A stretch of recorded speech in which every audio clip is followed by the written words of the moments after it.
What's up, guys? Today I'm going to be reviewing the Hulkfit bumper plates here, or I don't even know if you call those plates.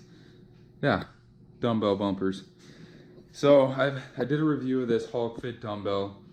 I really like this thing. I've had a chance to use it for a couple of months now, and it's affordable, but it doesn't feel crappy or like a knockoff or anything. It's got a great knurling. The black finish is somewhat coming off a little bit, but it's held up very well. The bearings on it are really nice, and if there's one complaint I have, it's that the collars that come with it are pretty sketchy, and if you're holding the dumbbell like any kind of sideways like this, the weight will eventually start sliding those cheaper collars off. So I just use like my normal spring collars I got with my trap bar deadlift, or with my trap bar, and they work pretty well. Even, I mean, we got 25-pound plates pushing directly down on them. They're gonna loosen up a little bit, but overall, it's a pretty good setup. So this is what I've been using with them. I got just like some 5 and 10-pound plates that I've been using on them, which are obviously small plates, and then I got these 25s from Cap Barbell, which are probably the cheapest plates you can go with, and really I got those just for trap bar deadlifting and using on my landmine. So it's like I just wanted bigger weights, heavier weights, cheaper. They're very affordable. They come with free shipping on Amazon, and they're a little bit smaller, so when I'm doing belt squats on my landmine, I can get down farther than if they were 35s or 45s. So that's the main reason why I have these 25-pound plates here, and then I have 4 more in the room with the trap bar. But I wanted to get these Hulkfit dumbbells because they're smaller. So obviously they're like 2.5 inches smaller, which makes it just less bulky, less cumbersome, especially if you're doing something like push presses or even just regular presses. When you're doing that with the 25s, like it would be bumping my shoulder here, so I wouldn't be able to come all the way down, and I'd have to come out a little bit too, which just kind of puts a weird stress on your shoulder. Not necessarily like a painful or bad stress, but just like you can't bring the weight down and kind of center it in your center of mass, or like so that your muscles aren't really working actively, your joints are kind of stacked holding the weight up. You can't really do that because you're kind of at a weird angle.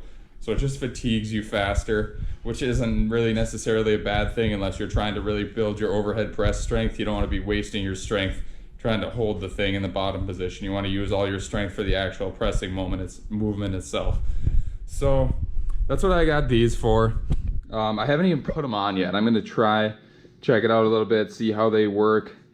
These things are massive. I didn't think they'd be quite as thick as they are, but they are smaller than the other 25, so that is definitely a good thing. It should be less bulky, less cumbersome.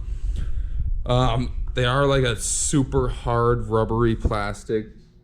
I don't even know what the heck it is, but it says on there, do not drop from overhead, which I'm sure like if you're dropping it from a couple feet or whatever, it'd be fine. But if you're dropping it from overhead, there's probably just too much that can go wrong with the dumbbell because it's so much more narrow than a barbell. Like if you're dropping a barbell overhead, it might get slightly off-centered and land a little funny, which could damage the barbell. But with this thing, I mean, it could turn all the way over to its side just because it's so small, or it could really like get cockeyed sideways and then hit and bounce funny or whatever, and that's could damage the barbell, or the dumbbell barbell. So I understand that why you shouldn't drop them from overhead, but that kind of begs the question then, why would you even get the bumper plates? If I think these bumper plates were $70 each, which isn't too bad. Like Hulkfit is a cheaper brand, but I think these ones were $25 or $30, so they're like half the price. So really you're getting the Hulkfit ones for just the smaller diameter and the ease of use with them, and the fact that they can be dropped from a couple feet probably straight down without any ill effects, which I don't really ever foresee myself doing that. So the main reason is so it's just more comfortable on my shoulder, resting it there, smaller amount of space that it would take up. So I mean, this is really kind of a specialty purchase, or you're really just buying this if you have some money to throw away, or if you want something that looks better than these ones or fits a little bit better, it's a little bit more functional. I mean, it's like an extra $35 on top of these other ones, so $70 a year from now. I'm not even gonna remember that I spent $70 on those, but these Hulkfit ones do look cooler. They do look better. I'm sure they perform a little bit better. And like I said, they just give you more space for the shoulder. So I'm gonna hook these up. I'm gonna play around with them a little bit and give you my overall thoughts. All right, so I'm done messing around with it a little bit off camera just to get some initial thoughts. I really like them. Like I said, they have more room on the shoulder here. So one of the main things I bought this dumbbell for was for doing dumbbell snatches. And I really like the adjustable one over a regular dumbbell, like let's say a regular 60-pound dumbbell, because you can adjust the weight once you get stronger. Or if you're just like one day you're not quite feeling great, you can lower the weight.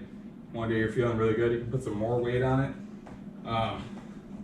So the dumbbell snatch, the main reason I bought this for, this barbell also rotates here like a normal barbell, so that's nice too for snatching.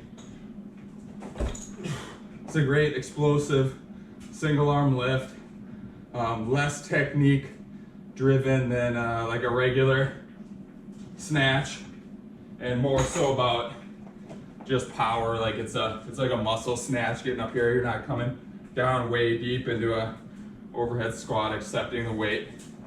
So it's a good way to work on your power without really having to worry too much about technique. If you're not into CrossFit, you're not into Olympic weightlifting, you just want to work on your power a little bit, it's way less technique to worry about. It's less risk of injury, and it's just nice. You can get right into it and start doing the quick muscle overhead one-arm snatch. If you got some good overhead stability and you're overhead pressing or push pressing a decent amount of weight, you should have no problem with overhead snatch with a single dumbbell. So just practice it a little bit with the empty bar, get kind of used to it, and yeah, it's a great exercise. Don't need any crazy coaching or anything like that to get it done. And then I'll show you also with overhead pressing. This one's great too. I usually overhead press with kettlebells, and I got a couple different sizes. I got a 63, 72, which are like my main overhead pressing. The dumbbell is just a little bit different for overhead pressing. It works a little bit differently, and it actually feels harder for me. I don't know if that's because it is actually harder or just because I've been overhead pressing with kettlebells for so long that it's a different technique here I'm not quite used to. But you can either clean it up or snatch it up. So when you're coming down, the nice thing about this one too compared to a barbell is that you can do a neutral grip, which I like more. So this one does not, these bumpers here do not hit your shoulder, and kind of what I was talking about earlier, allows you to get all the way down on this one. One thing is the collars that it came with would probably actually be a little bit better for this, because these spring collars stick out farther than the weight does, which is only an issue if you're setting it down and the spring collar's pointed straight down, because then that would hit the ground before the bumpers here, which they probably just turn out of the way. But I have like a soft judo wrestling mat here, so I don't really want things poking into it. And another benefit of these, like with them being smaller compared to the cap barbell weights, is that you can get lower on certain exercises. Like if I was gonna do a lunge, let's say, I can get a lot lower without those weights hitting the ground. So that's kind of nice. If you're someone who's kind of a beginner, or you don't really want to lift heavy, you could do like, so let's say squats or something like that with this. And it allows you to do a full lockout because those weights are smaller. So, I mean, even if you're not a beginner, even if you're gonna lift like an appreciable amount of weights, if you just want to do like a pump session or something like that, you could do a set of 30 or 40 squats with this. Just fine, just to get a good pump, a good blood flow going. If you want to do something like Romanian deadlifts, you can get a lot deeper. So you can even use this as like a weighted hamstring stretch. Romanian deadlift. And normal weights would probably hit the ground right about here, but I get to go another 4 inches lower to really help stretch out those hamstrings and really strengthen the end range of motion right here. So I'm getting an extra depth here. And obviously when you're doing stuff like that, you want to go light. You don't want to be going super heavy with something where you're in a position you're not used to being, because you might get injured. But those would be the main benefits of these dumbbell bumpers here. Smaller space when you're coming down anything off the ground.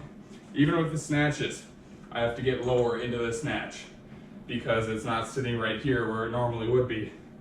So I'm getting deeper, getting more range of motion, more muscles recruited. Stacks on the shoulder much better. Anything else I want to say to you guys? Like I said, my main reason I'm using this is for dumbbell snatches. I also like to do dumbbell presses and dumbbell Turkish get-ups. Like I said, the dumbbell, there's just something about it that challenges your shoulder different than kettlebells. And I really love kettlebells. I'm not saying there's anything wrong with kettlebells, but it's nice to kind of change it up a little bit, get a little bit of a different stimulus. If you just want to change it up a little bit, or if you want to break through plateaus or something, throw something different at the shoulder musculature to challenge it uniquely. So the price, I think the barbell was 55 bucks and the 2 bumpers were 70 bucks. So we got about 200 bucks for this thing right here. As long as you're not dropping it from overhead, as long as you're taking care of it, this thing seems bulletproof. It seems nicer than my barbell that I have had for the last 12 years. And that thing gets abused, and it's in a basement where there's humidity and everything on it. It's been used on a landmine, so it's got extremely uneven loading, and that thing's still looking pretty damn good and pretty functional. So I have no doubts this thing is gonna last you extremely long time. So this is something you want to check out. 200 bucks. If you were to buy the same product from Rogue, I'm sure it would be better, just higher quality, but you're not really even going to notice it that much at the end of the day. I'm thinking you're going to save a decent chunk of money by buying this one. And it's a great versatile piece of equipment. You can do a lot of different things with it. So that's about all I'm going to ramble on. Hopefully you guys enjoyed this video. If you have any other questions about the Hulkfit dumbbell or the bumper plates or collars or anything like that, let me know in the comments below. Thank you so much for watching, guys, and I'll see you next time.